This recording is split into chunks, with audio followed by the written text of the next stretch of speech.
VK. Nayanar പറഞ്ഞു, ഇവിടെ ഇടതുപക്ഷ ജനാധിപത്യ മുന്നണി ഗവൺമെൻറ്റാണ് നിലനിൽക്കുന്നതെങ്കിൽ മാരമൺ കൺവെൻഷന് ഒരു പോറലും ഏൽപ്പിക്കാൻ ഒരാൾക്കും കഴിയില്ല. അതിന് പൂർണ്ണ സംരക്ഷണം ഉണ്ടാവും. മാരമൺ കൺവെൻഷൻ അലങ്കോലപ്പെടുത്താൻ വേണ്ടി RSSകാർക്ക് അതിൻ്റെ പരിസരത്ത് എത്താൻ കഴിയില്ല, അനുവാദം കൊടുക്കില്ല എൻ്റെ ഗവൺമെൻറ് എന്ന് വി.കെ. നായനാർ പ്രഖ്യാപിച്ചതാണ്. കേരള ചരിത്രത്തിൻ്റെ ഭാഗമാണ്. അപ്പോൾ ന്യൂനപക്ഷ അവകാശങ്ങൾക്കെതിരെ എവിടെ ഭീഷണി ഉണ്ടായാലും അതിനെ ശക്തമായി എതിർത്തിട്ടുള്ള നിലപാടാണ് ഇടതുപക്ഷ ജനാധിപത്യ മുന്നണിക്ക് അതിൻ്റെ ചരിത്രത്തിലുണ്ടായിട്ടുള്ളത്. കോൺഗ്രസിൻ്റെ കാര്യം ഞാനിവിടെ പറഞ്ഞു കഴിഞ്ഞു. പിന്നെ ശ്രീമൻ നരസിംഹറാവു അധ്യക്ഷത വഹിച്ചുകൊണ്ടാണ് ബാബരി മസ്ജിദ് തകർക്കപ്പെട്ടത് തുടങ്ങിയ കാര്യങ്ങളും ഈ ന്യൂനപക്ഷ അവകാശത്തെക്കുറിച്ച് ചർച്ച ചെയ്യുമ്പം ഓർമ്മിക്കേണ്ട കാര്യമാണ്. 1984 ശ്രീമതി ഇന്ദിരാഗാന്ധിയുടെ ദാരുണമായ വധത്തിന് ശേഷം ലോക്സഭാ തിരഞ്ഞെടുപ്പ് നടക്കുമ്പോൾ നാഗ്പൂരിൽ നിന്നുള്ള കോൺഗ്രസിൻ്റെ ലോക്സഭാ അംഗം ബൻവാരിലാൽ പുരോഹിത്, ആ ബൻവാരിലാൽ പുരോഹിതാണ്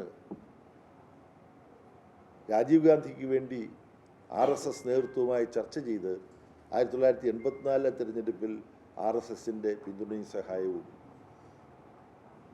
കോൺഗ്രസ്സിന് നേടിക്കൊടുത്തത്. കോൺഗ്രസ് ലോക്സഭാംഗമായി ആ നെഗോസിയേഷനിൽ പങ്കെടുത്ത ബൻവാരിലാൽ പുരോഹിത് പിന്നീട് BJP-കാരനായി മാറി എന്നുള്ളതും രാഷ്ട്രീയ ചരിത്രത്തിൻ്റെ ഭാഗമാണ്. അന്നത്തെ ഡീലിൻ്റെ ഭാഗമായിട്ടാണ് ശ്രീ രാജീവ് ഗാന്ധി RSSുമായിട്ടുണ്ടാക്കിയ ഡീലിൻ്റെ കൂടി ഭാഗമായിട്ടാണ് ബാബറി മസ്ജിദ് നിൽക്കുന്ന സ്ഥലത്ത് ശിലാന്യാസം നടത്താൻ RSSകാരെ അനുവദിച്ചത് ആദ്യമായി. അത്തരത്തിലുള്ള മതപരമായ ഒരു കാര്യവും അവിടെ നടക്കാൻ പാടില്ല എന്നതായിരുന്നു അതുവരെ ഉണ്ടായിരുന്ന സമീപനം. അതിൻ്റെ തുടർച്ചയായിട്ടാണ് നരസിംഹറാവു പ്രധാനമന്ത്രിയായിരിക്കുമ്പോൾ ബാബറി മസ്ജിദ് തകർക്കപ്പെട്ടത്. അപ്പോൾ ഈ ചരിത്രമെല്ലാം ഇന്ന് നമുക്ക് ചർച്ച ചെയ്യേണ്ടി വരുന്നത് എന്താണ് ന്യൂനപക്ഷങ്ങളുടെ അവകാശങ്ങൾക്ക് നേരെ ഓരോ പാർട്ടിയും മുന്നണിയും എടുത്തു പോന്നിട്ടുള്ള സമീപനം എന്നുള്ളത് ചരിത്രബോധത്തോടുകൂടി നമ്മൾ ചർച്ച ചെയ്യേണ്ടതുണ്ട്. സാമുദായിക മൈത്രിയാണ് നമ്മൾ ആഗ്രഹിക്കുന്നത്. ഇടതുപക്ഷ ജനാധിപത്യ മുന്നണി ഗവൺമെൻറ്റിൻ്റെ പ്ലാനിംഗ് ബോർഡിൻ്റെ നേതൃത്വത്തിൽ സമീപകാലത്തൊരു ചർച്ച നടക്കുകയുണ്ടായി. എങ്ങനെ വേണം ഭാവി കേരളം? ആ ചർച്ചയിൽ രണ്ട് പബ്ലിക് ഇൻ്റലക്ച്വൽസ്, നോബൽ സമ്മാനിതനായിട്ടുള്ള അമർത്യ സെന്നും വിശ്വവിശ്രുത ചരിത്രകാരിയായിട്ടുള്ള റൊമില താപ്പറും പങ്കെടുത്തു.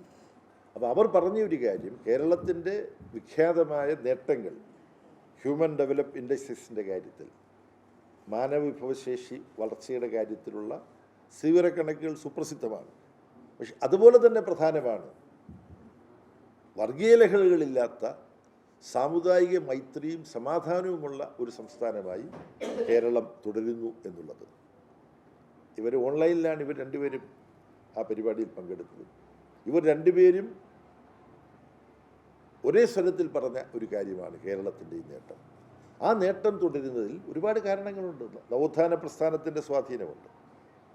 അതിൻ്റെ തുടർച്ചയായിട്ട് ഇടതുപക്ഷ പുരോഗമന പ്രസ്ഥാനങ്ങൾ മറ്റും എടുത്തിട്ടുള്ള സമീപനമുണ്ട്.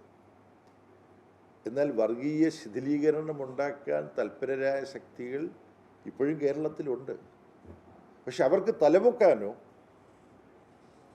സാമുദായിക ശൈഥില്യമുണ്ടാക്കാനോ വർഗീയ ലഹള സംഘടിപ്പിക്കാനോ ചോരിച്ചൊരിച്ചിലുണ്ടാക്കാനോ കഴിയാത്ത വിധം കേരളീയ സമൂഹത്തിന് ഒരു മതനിരപേക്ഷ മനസ്സുണ്ട്. അതിനനുസൃതമായി സംസ്ഥാന ഭരണ നേതൃത്വം ഏത് തരത്തിലുള്ള വർഗീയ ഇടപെടലുകൾക്കും നേരെ ജാഗ്രതയോടുകൂടി ഭരണപരമായ നടപടിയെടുക്കുന്ന ഒരു സാഹചര്യവും കേരളത്തിലുണ്ട്. അപ്പോൾ ഇതെല്ലാം കണക്കിലെടുത്തുകൊണ്ടാണ് ഇടതുപക്ഷ ജനാധിപത്യ മുന്നണിക്ക് അനുകൂലമായി ഈ സാഹചര്യങ്ങൾ തുടരാൻ കഴിയുന്ന തരത്തിലുള്ള ഒരു വിധിയെഴുത്ത് ഈ തെരഞ്ഞെടുപ്പിൽ ഉണ്ടാവും എന്നുള്ള പ്രതീക്ഷ ഞങ്ങൾ പങ്കുവെക്കുന്നത്. ഇത്രേ പറയാനുള്ളൂ. ഒരല്പം നീണ്ടുപോയെന്ന് തോന്നുന്നു.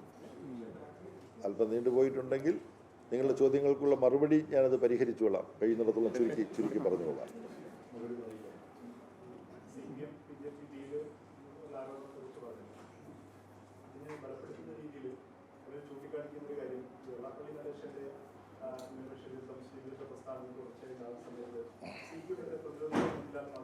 വെള്ളാപ്പള്ളിയെ മഹത്വവൽക്കരിക്കുന്ന രീതിയിൽ CPM നേതാക്കന്മാരുടെ ഭാഗത്തു നിന്ന് മുഖ്യമന്ത്രിയുടെ ഭാഗത്തു നിന്ന് പോലും ചില പരാമർശങ്ങളുണ്ടായി. മലപ്പുറത്തെ കുറിച്ച് കേരളത്തെ കുറിച്ചും തെറ്റായ പരാമർശം നടത്തിയപ്പോൾ കണക്കുകൾ വെച്ച് അതിനെ വിശദീകരിക്കാൻ സർക്കാർ തയ്യാറായില്ല തുടങ്ങിയ ആരോപണങ്ങൾ വരും. അത് ഈ ആരോപണങ്ങൾ മുന്നിൽ വെച്ചാണ് ഇത്തരം വിമർശനം നടത്തുന്നത്. അപ്പോൾ വെള്ളാപ്പള്ളിയെ വിഷയം കൈകാര്യം ചെയ്തതിൽ പാർട്ടിക്ക് വിളിച്ചു പറ്റി. യഥാർത്ഥത്തിൽ വെള്ളാപ്പള്ളി നടേശൻ താൻ വഹിക്കുന്ന ഉത്തരവാദിത്വവും ചുമതലയും അത് ശ്രീനാരായണ ഗുരുവിൻ്റെ നാമധേയത്തിൽ കൂടി പ്രവർത്തിക്കുന്ന SNDP യോഗത്തിൻ്റെ ജനറൽ സെക്രട്ടറി സ്ഥാനമാണ്. ആ സ്ഥാനത്തിന് നിരക്കുന്നതാണോ എന്ന് അദ്ദേഹത്തിന് തന്നെ സംശയം തോന്നേണ്ട തരത്തിലുള്ള ചില അഭിപ്രായ പ്രകടനങ്ങൾ അദ്ദേഹം നടത്തിയിട്ടുണ്ട്.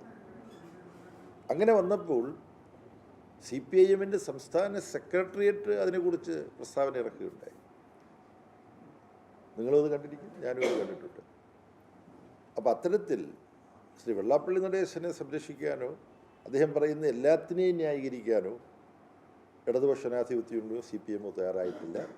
ഒരു പ്രസ്താവന തന്നെ ഇറക്കിക്കൊണ്ട് അദ്ദേഹത്തിൻ്റെ ചില നിലപാടുകളോട് സഹകരിക്കാൻ ആ ചില നിലപാടുകൾ കണ്ടില്ലെന്നടിക്കാൻ കഴിയില്ല CPIMന് എന്ന നിലയിൽ മിക്കവാറും പത്രങ്ങളിലല്ലാതെ വന്നതാണ്. അപ്പോൾ അതിനപ്പുറം ഈ വെള്ളാപ്പള്ളി നടേശനെ എന്തോ സംരക്ഷിക്കാൻ വേണ്ടി CPIM ശ്രമിക്കുന്നു, CPIMലെ നേതാക്കന്മാർ ശ്രമിക്കുന്നു എന്നെല്ലാമുള്ള തരത്തിലുള്ള ഒരു അതിശയോക്തിപരമായ ആഖ്യാനം ബോധപൂർവം പ്രചരിപ്പിക്കുന്നുണ്ട്. അപ്പോൾ അതിനെക്കുറിച്ച് ഞങ്ങൾക്കൊരു വിവരമുണ്ട്. ഒരു വ്യക്തി എടുത്ത് ഒരു വനിതയോടാണ്, പ്രായം ചെന്നൊരു വനിതയോട് എന്തൊക്കെയാണ് കാര്യങ്ങളെന്ന് ചോദിച്ചപ്പം ആ വനിത പറഞ്ഞു, അല്ല മറ്റു കാര്യങ്ങളെല്ലാം കുഴപ്പമില്ല, ഗവൺമെൻറ് എല്ലാം കൊള്ളാം, മുഖ്യമന്ത്രി എല്ലാം കൊള്ളാം, പക്ഷേ ഇന്ന ആളെ വണ്ടി കയറ്റിക്കൊണ്ട് പോകാൻ പാടില്ലായിരുന്നു, അത് തെറ്റായിപ്പോയി ഒരാൾ പ്രതികരിച്ചു. ഞാൻ മനസ്സിലാക്കിയ സംഭവം, നടന്ന സംഭവം. അപ്പോൾ ഇദ്ദേഹം ചോദിച്ചു, നിങ്ങളീ പറഞ്ഞ വണ്ടി കയറ്റാൻ പാടില്ലായിരുന്നു, നിങ്ങളീ പറഞ്ഞ ആൾ, ഈ പറഞ്ഞ വെള്ളാപ്പള്ളി നടേശൻ, അദ്ദേഹം ആരാന്നറിയൂ? അതെനിക്കറിഞ്ഞൂടാ, അതാരാന്നെനിക്കറിഞ്ഞൂടാ. ഇങ്ങനൊരു സംഭവമാണ്, നടന്ന സംഭവമാണ്.